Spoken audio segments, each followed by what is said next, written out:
শাহজাদপুরে নারী ইউপি সদস্যকে শ্বাসরোধ করে হত্যার অভিযোগ। সিরাজগঞ্জের শাহজাদপুরে এক নারী ইউপি সদস্যকে শ্বাসরোধ করে হত্যার অভিযোগ উঠেছে স্বামীর বিরুদ্ধে। শুক্রবার সকালে শাহজাদপুর থানা পুলিশ ঘটনাস্থলে গিয়ে নিহতের লাশ উদ্ধার করেছে। নিহত পিয়ারা খাতুন উপজেলার হাবিবুল্লাহ নগর ইউনিয়নের রতনকান্দি গ্রামের হানিফ সরকারের কন্যা এবং হাবিবুল্লাহ নগর ইউনিয়ন যুব দলের সাবেক সাধারণ সম্পাদক আব্দুল আলিমের দ্বিতীয় স্ত্রী।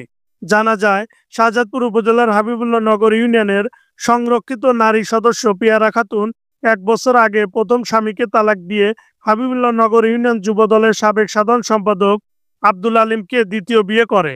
বিয়ের পর থেকেই স্বামী স্ত্রীর মধ্যে মনোমালিন্য চলে আসছিল। এরই ধারাবাহিকতায় বৃহস্পতিবার গভীর রাতে কোনো এক সময় পিয়ারা খাতুনকে শ্বাসরোধ করে হত্যার পর স্বামী আব্দুল আলিম তার পরিবারের লোকজন আত্মগোপনে চলে যায়। খবর পেয়ে শাহজাদপুর থানা পুলিশ ঘটনাস্থলে উপস্থিত হয়ে নিহতর লাশ উদ্ধার করে থানায় নিয়ে আসে। এদিকে ঘটনা জানাজানির পর থেকেই হাজারো উৎসুক জনতা ভিড় করছে নিহতর বাড়িতে। বিষয়টি নিয়ে কথা হলে পিয়ারা খাতুনের বাবা হানিফ সরকার চাচা রহম উদ্দিন সরকার জানান, গত 1 বছর আগে আব্দুল আলিম প্রথম স্ত্রী থাকা সত্ত্বেও আত্মহত্যার হুমকি দিয়ে ব্ল্যাকমেইল করে পিয়ারা খাতুনকে দ্বিতীয় বিয়ে করে।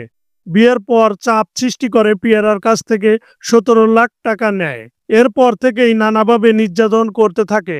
এ নিয়ে স্থানীয় গণ্যমান্য ব্যক্তিবর্গ সালিশের মাধ্যমে সমাধানের চেষ্টা করেছে, কিন্তু লোভী আব্দুল আলিম টাকা না পেয়ে হত্যা করেছে। এদিকে অভিযুক্ত আব্দুল আলিম ঘটনার পর থেকেই আত্মগোপনে চলে যাওয়ায় তার বক্তব্য পাওয়া যায়নি। এ বিষয়ে শাহজাদপুর থানা ওসি মোহাম্মদ আসলাম আলী জানান, নিহতর লাশ উদ্ধার করা হয়েছে। প্রাথমিকভাবে ধারণা করা হচ্ছে তাকে শ্বাসরোধ করে হত্যা করা হয়েছে। ময়নাতদন্তের পর প্রকৃত ঘটনা জানা যাবে। Amirul Islam, digital, Shahzadpur news.